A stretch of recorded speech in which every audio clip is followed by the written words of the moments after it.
Welcome back to our program. I'm your host, Wu Ruiguo.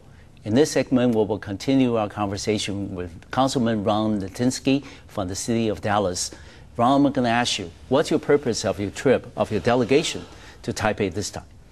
Well, really two main reasons for coming, plus just minor ones of renewing old relationships. But the two key ones were to meet with both EVA Air and China Air, and see if we can't develop a business plan that would move us to having direct flights between Dallas and Taipei. We've had those two good meetings today, and so we've accomplished that part. The other part is we've had the honor of having a visit arranged with the president of Taiwan. And so that'll take place tomorrow, and so we're looking forward to that. We've got a large delegation from the Taiwanese community that is over here with us to join us in that. For myself, I was introduced to President Ma when he was Mayor Ma, Mayor of Taipei. So for me, it's been interesting to watch the progression of his career. Be a great honor to meet him tomorrow.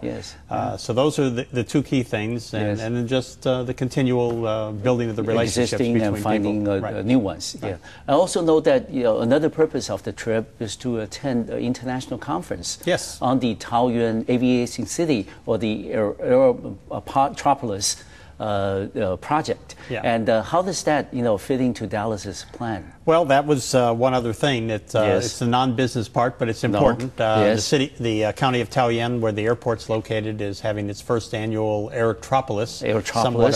Somewhat of a tongue twister, word, it's likely to learn from how Dallas has developed its airport and some of the things that could be done here at the Taipei, based on and vice versa. And again, I think probably what we would like to do is maybe establish somewhat of a sister airport type of relationship between the two airports and the cities. So that's another exciting thing that we're going to be doing here tomorrow. But based on your experience back home of the Dallas and Fort Worth airport, I'm sure that there are many companies, many businesses with that experience on their record, that would like to be a part of the construction project at the Taoyuan Aviation City or Aerotropolis.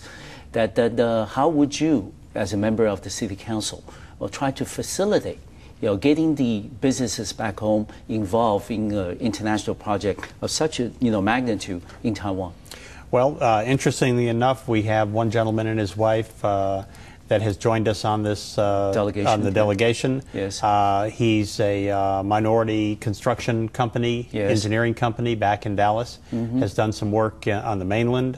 Has not done any work in Taiwan yet. Heard about the trip. Did some work for our transit company in Dallas, and said, "Oh, you're going to Taiwan, going to Taipei. They're going to build a lot of construction. I mean, it's worth it for me to be a part of this, to get over there and to meet some of the introductions." So in fact, today he's with our transit agency people visiting your metro system, and he plans on participating in the Aerotropolis meetings tomorrow. And so that's the kind of entrepreneurship we have. They're not afraid to get on a plane and fly halfway around the world to meet some people with the possibility of doing business. So to explore what's available out there. So Luis Spinola and Azteca Construction is today in Taipei investigating the possibilities of partnership, because as he has done in other locations, he has partnered with local companies. So you bring a certain piece of expertise with you, and you then team up with a local company, and you have a win-win situation. But I also think that with such a huge project in Taoyuan, that it's not only the construction, not only the hardware itself that we need international expertise and experience, but also in terms of the management. Once the aviation project is, city project is complete, how do we manage it? How do we promote it? Of course, we can also learn from other, well-known cities, the airports around the world, like Singapore or Incheon, Korea, for that matter. But what can we learn from Dallas?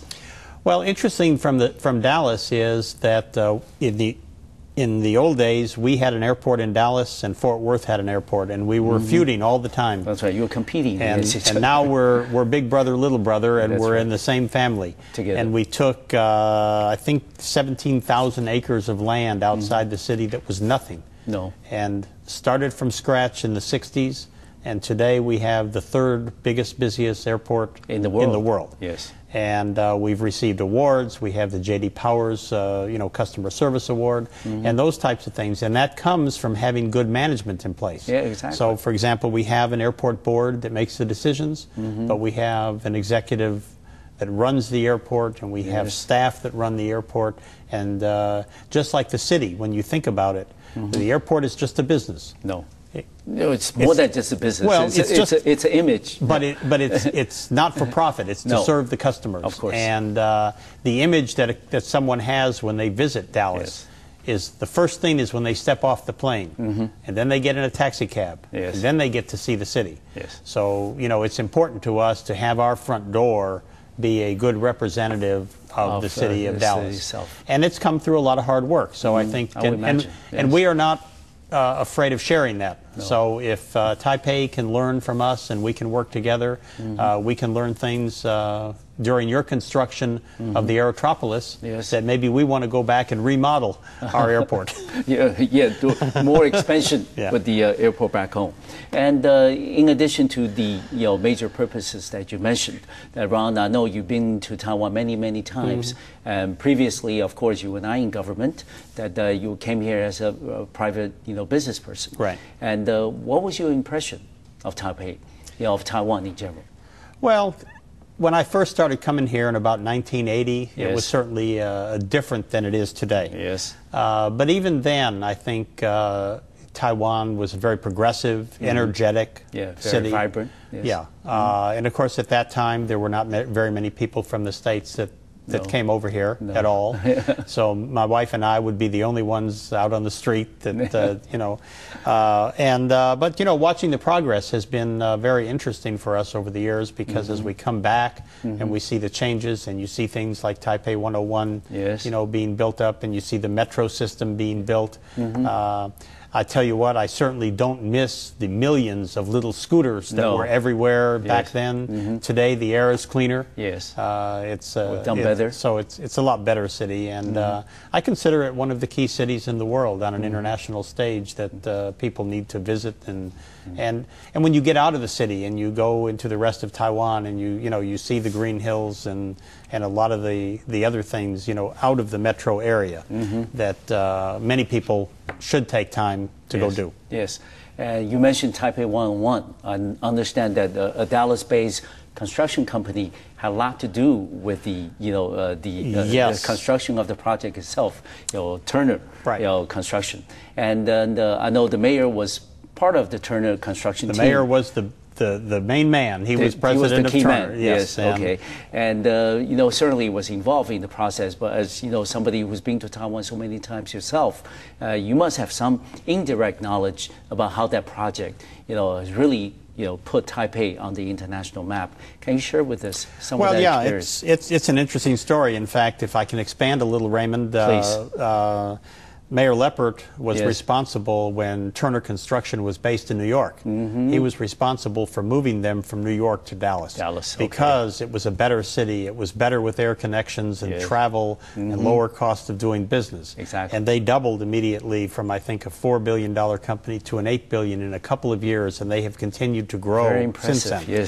So it's kind of interesting, and I know he was heavily involved by being president of Turner. He wasn't there hammering on the walls, but it was under his reign that Taipei 101 was built. And so what you have is you have a company based in Dallas with an international reach, and going to another country and another city and helping local, because it's not as if we brought all the construction workers from America. The construction workers were right here local.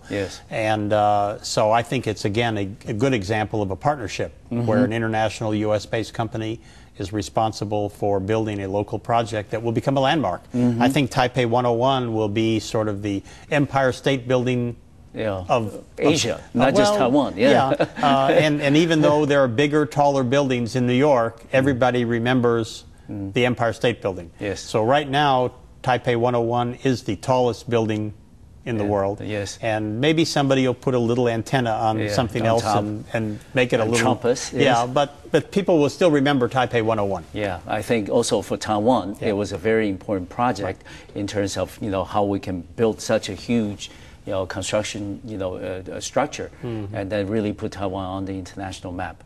But, I mean, before we end this segment, Ron, I want to ask you then, what are the other areas that you've seen that's different about Taipei from what you first or the previous visits that you made to the city, other than what you just mentioned? How do you think that in terms of our relationship, for example, with our neighbor, mainland China, how is that helping Taiwan in terms of, combating the global financial downturn, and also in terms of helping our economic competitiveness in the future? Well, I mean, when you turn back the clock, when I first came to Taiwan and to Taipei to do business, the business was located here. Yes. And then over the years, for lower cost of manufacturing labor, you had Taiwanese companies that were the pioneers onto the mainland. And had that not taken place, I don't think mainland China would be where it is today. Yes. So I think the entrepreneurship that took place for the Chinese businessmen that were here in Taiwan to risk going to the mainland, it was a brave step. Now we turn the clock back, forward now, and now we opened up the cross-strait flights. Yes. I think that's going to be better for Taiwan, and you're going to have travel back and forth. I think the opportunity for tourism is going to be immensely increased. And at the same time, you have a lot of people that move to the States and maybe have never come back to Taiwan and would like to. So that's where the direct flight comes back in. And now with the direct flight, we can really fully exploit our advantage in our geographic location, being so close to Asia and other parts of the region. Well, we're going to take a short break. We'll be right back to the Taiwan Outlook, and we're going to conclude our conversation with Mr. Ron Natinsky, City Councilman of the City of Dallas. We'll be right back.